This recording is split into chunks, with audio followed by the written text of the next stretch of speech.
Within the EU, a split is growing over how to respond to Israel's actions in the Middle East. Some members want to suspend a trade deal, but its staunchest allies have foiled the move. Can a divided bloc become a voice against Israel's aggression? This is Inside Story.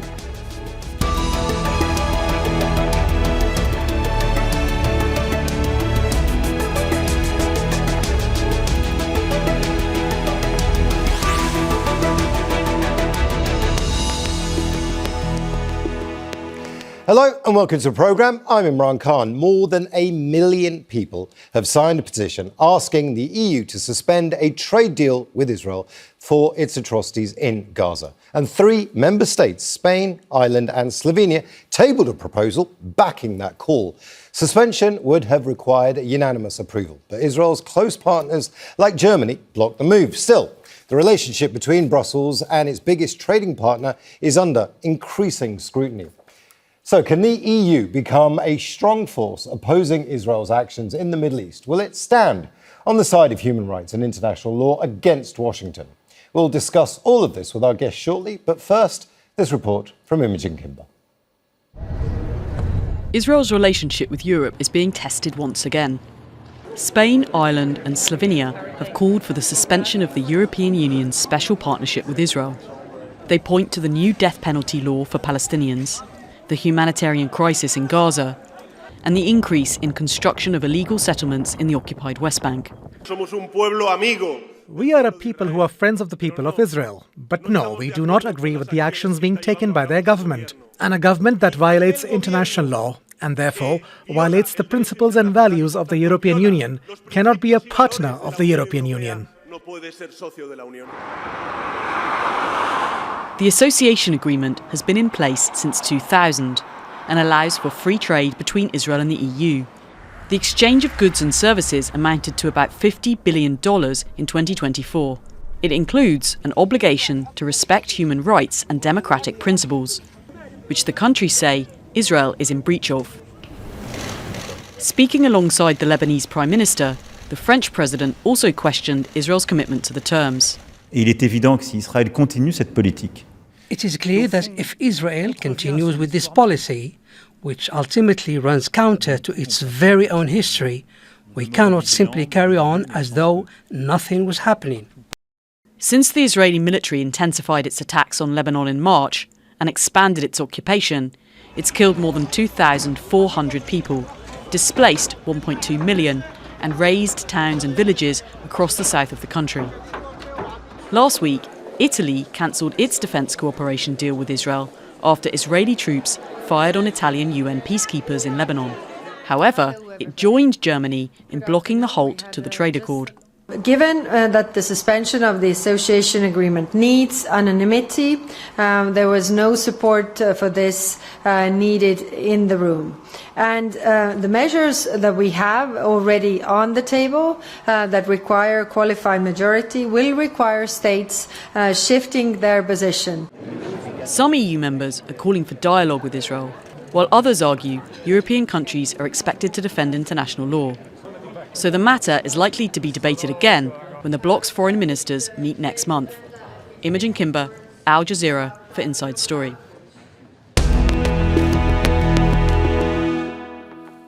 Now let's bring in our guests. Joining us from Dublin is Bobby McDonagh, a former Irish ambassador to the EU, Italy and the UK. Daniel Levy is in London. He's the president of the US Middle East Project and a former Israeli negotiator. And in Tel Aviv, Dan Perry, the publisher of Ask Questions Later on Substack and a former editor for the Associated Press for Europe, the Middle East and Africa. A warm welcome to you all. Let's go to Dublin and Bobby McDonagh. Bobby, let me just ask the obvious question first. Is Israel losing support within the European Union? I think there are two levels. There's first of all at government level, and then there's at public level. I think at government level, I think there is a shift. I mean, we've seen Italy change its position. We also have a new government in Hungary, which is likely to take a less sympathetic attitude to what Israel has been doing. At public level, I think there's a very wide measure of public anger about some of the things that the Israeli government has been doing. That is not anti-Israel in principle. It's certainly not anti-Semitism in the vast majority of cases. But it isn't possible to watch what's been happening in Gaza or the relentless assault on the rights of Palestinians in the West Bank without public opinion changing. I don't think that the government as a whole and the Council of Ministers is fully in line with what public opinion is feeling here. And that means that the standing of the European Union risks being somewhat damaged with its own citizens unless it takes action in this area. Let's go to Daniel Levy, who's in London. This is a problem for Israel because it's not just losing support within the EU, but like Bobby says, public opinion globally is shifting against Israel, right? Well, that is the case, but it only becomes a problem that actually imposes itself on Israel's policy orientation, public debate and strategic considerations if it leads to palpable consequences. And right now, we're not really in that zone, and the decision not to decide yesterday, de facto, therefore, to continue the existing bilateral arrangements with Israel taken at the pan-European level, means that Israel can carry on with impunity. And we see that as long as the impunity holds, Israel goes up the escalatory ladder.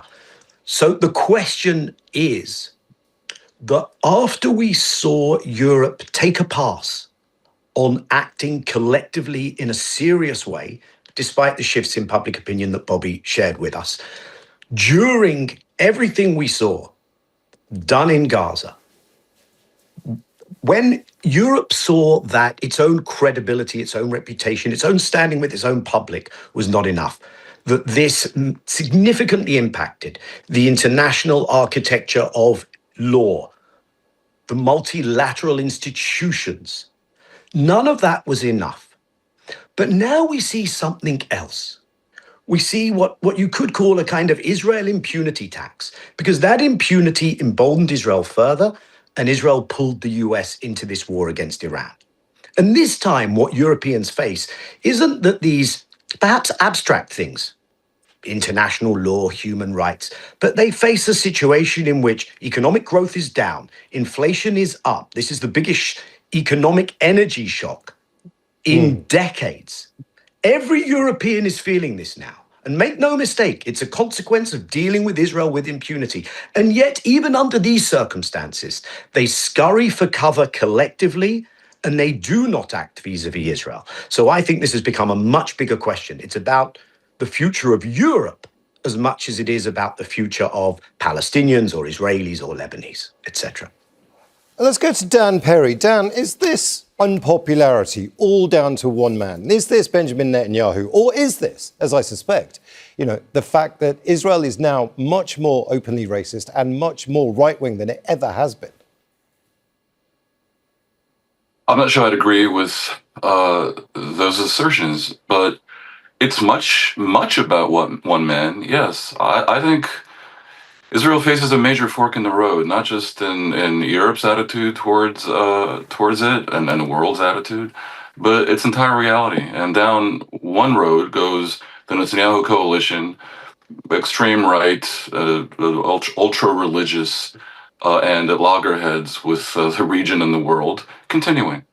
And down the other path goes a major course correction, which I think would happen and would impact how the world deals with Israel. Now, look, some of the opposition to Israel is visceral and permanent, but I think what is pushing things in a direction of an anti-Israel dynamic is indeed the actions that the Netanyahu government has taken, especially in the past couple of years, but also its whole zeitgeist.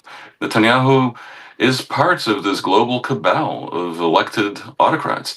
One of them was just ousted in Hungary. And that changes everything about how Europe itself views Hungary. I think something similar will happen in Israel if Netanyahu is removed, yeah. Daniel, do you agree with that? Do you agree that it's all down to Netanyahu? Well, it's a nice story that people can tell themselves, and there's an element to the in-your-face radicalism of the current government. But pause and look for a moment at what the so-called opposition, at least on the Zionist benches, this doesn't include the parties representing the Palestinian Arab community, who have small pockets of support among Israeli Jews. But pause and look for a moment among what that Zionist opposition is saying. None of them have opposed the war in Gaza. None of them have opposed what's being done in Lebanon. None of them have opposed pulling America into this war against Iran. They say maybe it could have been conducted differently. Maybe the shelters should have been better prepared. But what they're fundamentally saying is more of the same, shorn of some of the most ugly rhetoric. Yes, some of those opposition leaders have said, well, alongside the military, we also need to offer political solutions, but none of them are offering a political alternative that embraces international law, human rights, or embraces pragmatism and realism. And so you don't have something else on offer. It may be enough, by the way, because I don't think Europe is looking to use its leverage. Let's acknowledge Europe has massive leverage, but it's not looking to use that leverage. And therefore, it may be enough to fend those things off. But the malaise may run a lot deeper than what was just described. This is fundamentally about, can the Zionist project coexist with the region, with Palestinians in peace? And actual existing Zionism as practiced by the state of Israel is telling us time and time again that an ethno-supremacist state cannot do that. Dan, did you want to jump in there before I move to Bobby? I did. I did. Daniel's right that the issue is hugely complex, and it won't be resolved in a total way, in an immediate way, by Netanyahu's ouster. I don't want to oversimplify, but you misrepresent the Israeli opposition, which is in a bind because they're trying to maximize the vote and so appeal to right-wing voters. I'm sure you're not naive and you understand that. But the opposition in Israel, were it to come to power, would absolutely end the coddling of extreme terrorist settlers, basically in the West Bank, would seek some sort of partition of the Holy Land, essentially, dividing it between Israelis and Palestinians in some way that they think they can manage. It might not satisfy all the demands of the Palestinians, but they're going to try for sure. And whereas, of course, most Israelis support the eradication of Hezbollah and Hamas and the Iranian regime, something I think the Europeans support as well, just not Israel's methods. They would go about it very, very differently. So I think let's bring in Daniel here. Bobby, I'm going to come to you because I want to pick up with it. I want to pick up with these things with you. But Daniel, go ahead. Literally one quick comment. I think we take an easy route when we say the problem is radical settlers. The settler phenomenon does not exist without the state, without the military, without the tax subsidies, without everything that every government of any hue has provided. And secondly, I agree with Dan, it would look different. I think the alternatives are genocide or apartheid. Apartheid is what the opposition offers, a partition which is Bantustans. I simply am not a fan of either apartheid or genocide.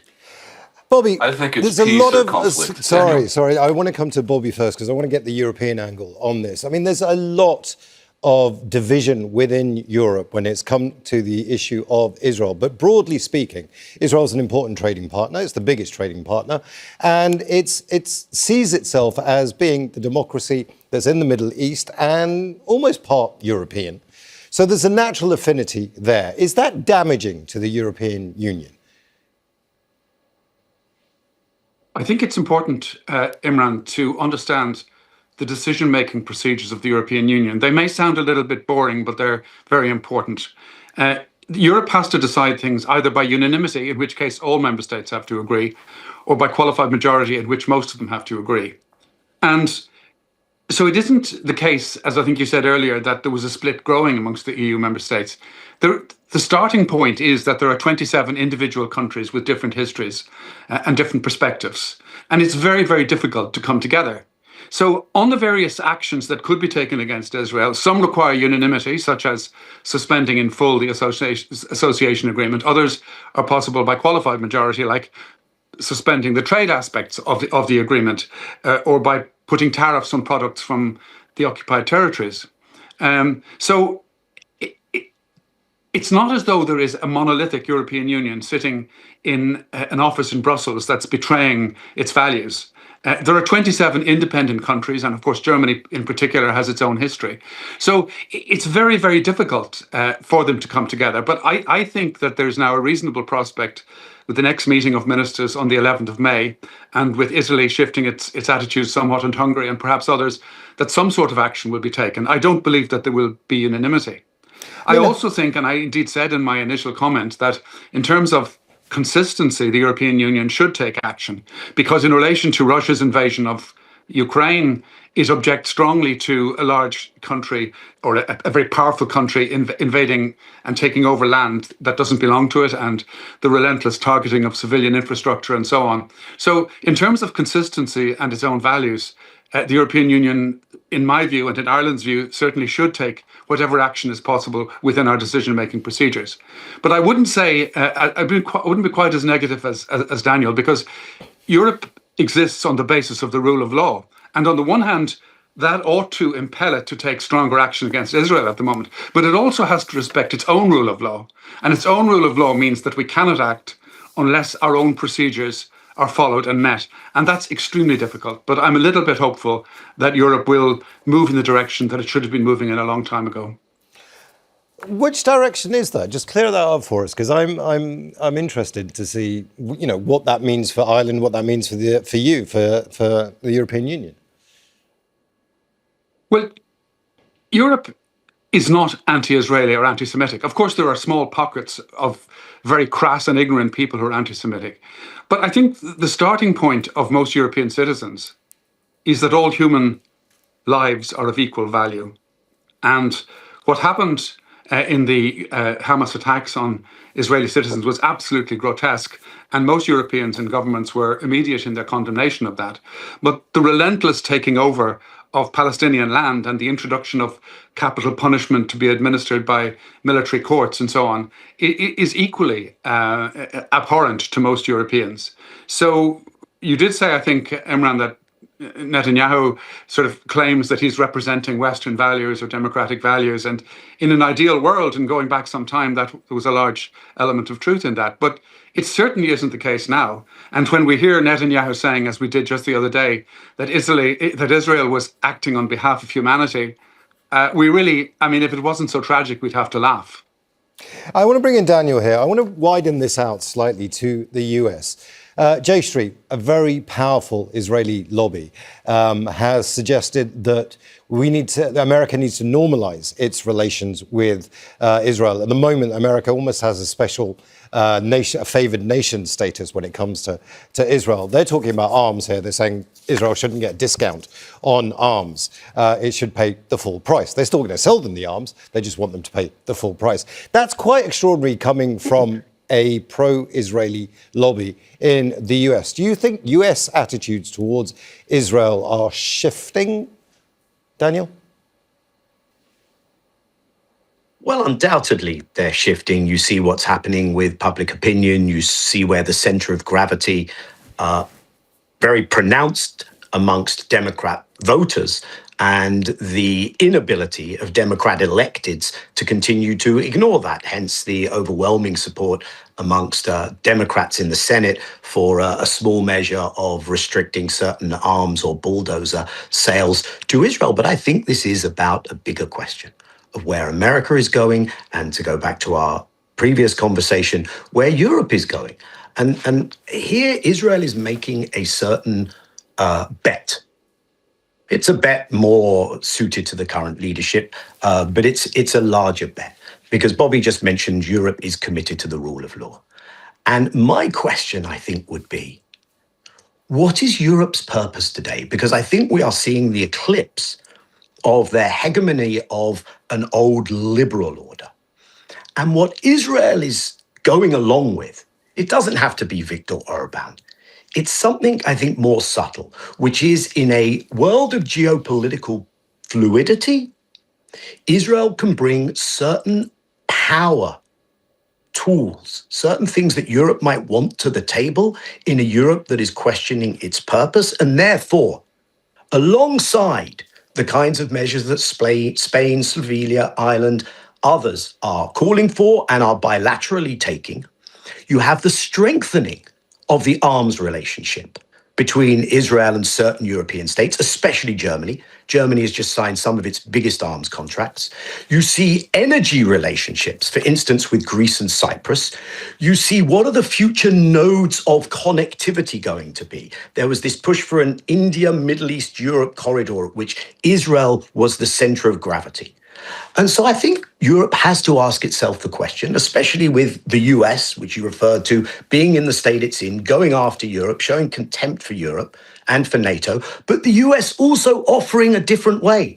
Marco Rubio's speech at Munich Security Conference basically said, join us in a new century of Western civilization imposing itself imperially on others. And Israel fits right into that picture. So Europe can go back to being an enlightened place. It can go in that direction, but Europe can go in other directions. Europe can rediscover its ideological extremism. We've seen a Europe that has conducted genocides, and Israel is hoping that it is going to be working with a Europe that is willing to put all those other things aside and go with what Israel is trying to offer. The counterbalance to that is that I don't think that is where most actual Europeans are. So it is up to citizens, to voters, to consumers, to workers, to unionists to drive policy. If politicians are unsure what to do in this moment of fluidity, what do they do about America? It's the voters and the citizens who are going to have to drive this, because you have a head of the Commission, Ursula von der Leyen, for instance, talking about the threat that Turkey represents. Daniel, I'm going to stop you there because we are running out of time and I want to bring in Dan here. Dan, there's a conversation that is happening here that is talking about Israel's relationship with Europe, Israel's relationship with its closest ally, America, and that seems to be shifting also probably slightly, in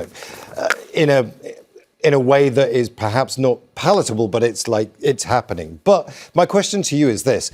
Is this a conversation that's happening in Israel? Are Israelis worried about the shift, or do they think their relationships with Europe and America are solid? The smart ones are, but I think the country at large isn't quite as worried as it should be about the potential demise of its relationship with Europe, which accounts for over a third of its exports, and if you throw in the UK, it approaches half of its exports. It would be disastrous for Israel. They know there's a problem, but as Daniel said, Israel has made a bet that the politics in the West might go a certain direction, and I'm not sure that bet is wrong. It's a vastly different Europe if, let's say, the National Rally wins in France. Or whether in the UK, where Daniel resides, the government is headed by Nigel Farage, or Starmer, or the Green Party even. You don't know what's going to happen in the UK. I would also, however, distinguish between the Israeli government, which is not pursuing Israel's interests, I fear, and the Israeli people at large that are divided, as are the Europeans, and as are the Americans. America is very different if Rubio wins, or if Trump had a third term, that's one America. A normal Republican is another America, and the American left coming to power is vastly different and would quickly turn on Israel as well. And I think a lot of the confusion that Europeans feel about what to do with their anger over the methods and the essence of the Netanyahu coalition is because they themselves don't quite know what to do about their own values. Do their values really align with acquiescence to and cooperation with the criminal regime in Iran? They don't like the war, which they weren't consulted about. Of course they don't. And they don't like the short-term inconvenience. But do they like the Iranian regime massacring tens of thousands of protests? They would like democracy, sure.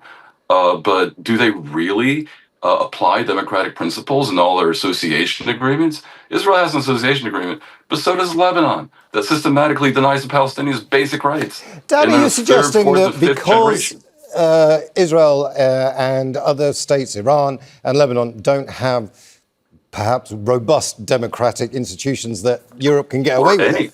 Europe can get away with it because they don't do it. I mean, is that what you're suggesting? I'm suggesting that it's not so simple who the good and bad guys are. There's a complex situation. Right. On looking the for show, good and speak bad guys cavalier in terms politics is a fool's about- errand. But I want to bring in Bobby Donagh here. Bobby, just this idea that Israel is, embedded within the fabric of European. I just want to explore that a bit more, because it does come down to money. It does come down to trade. So it's very difficult for Europe to have a unified position. But they can have a position on human rights abuses. They can have a position. They can take a criticism to the floor of the European Union and discuss it. But they don't seem to do that either. Israel gets a free pass, I feel. Well, I'm sorry to come back to the catch-22 of the rule of law. Europe is committed to the rule of law, but that also means that it has to follow its own complex decision-making procedures. And I'm extremely disappointed with some of the things that von der Leyen has said. I'm extremely disappointed that Europe hasn't yet taken action on what Israel is doing. But I am a bit optimistic that Europe will, over the coming weeks, start to take action, which, even if it isn't very forceful in practical terms, it will send an important message, given the sort of narrative that the Israeli government is trying to put forward. And I would also, if I may say one more thing, I wouldn't be too dismissive of the European Union with all its faults. The European Union accepts the inevitability of imperfection. It doesn't claim to be perfect like Trump. It doesn't claim to be perfect like Putin or like Netanyahu. It accepts that the world is imperfect, and that's why the European Union exists. But if you look at the world, is there sufficient heft to put forward decent values? It's certainly not in Putin's Russia. It's certainly not in Trump's America. There are a lot of other decent countries like Norway or Canada and so on. But if there is to be sufficient heft to assert imperfectly the values that are still important, it will be the European Union. So I think it's very useful that Daniel reminds us of the imperfection of the European Union and encourages the European Union to be more forceful. But if we don't support the European Union, and if we don't, in the European Union, try collectively to prevent Farage and Le Pen and so on from getting into government, then the world will be a much poorer place. Daniel, just really quickly, I mean, the European Union, the UN, these are the institutions that we've got that we have to deal with. So, they are flawed, but are they effective? If they choose to be, that's the bottom line. And where we come out in this conversation is that there is tremendous leverage that can be used. Europe is Israel's largest trade partner by far. Europe is where Israel has much of its overseas assets parked. We've seen those gone after in other instances. Europe is where Israelis go for tourism. Now, should Israelis be asked to at least sign a declaration that they haven't committed war crimes in Gaza if they are going to go to third countries? And Europe helps set a norm. Sorry, Daniel. We've actually run out of time now, but I want to thank all our guests, Dan Perry, Bobby McDonagh and Daniel Levy. And thank you too for watching. You can see the programme again anytime by visiting our website, aljazeera.com. And for further discussion, go to our Facebook page. That's facebook.com/AJ Inside Story. And you can also join the conversation on X. Our handle is @AJ Inside Story. That's it from me, Imran Khan, and the team here. Al Jazeera's coverage continues in a moment, so stay tuned.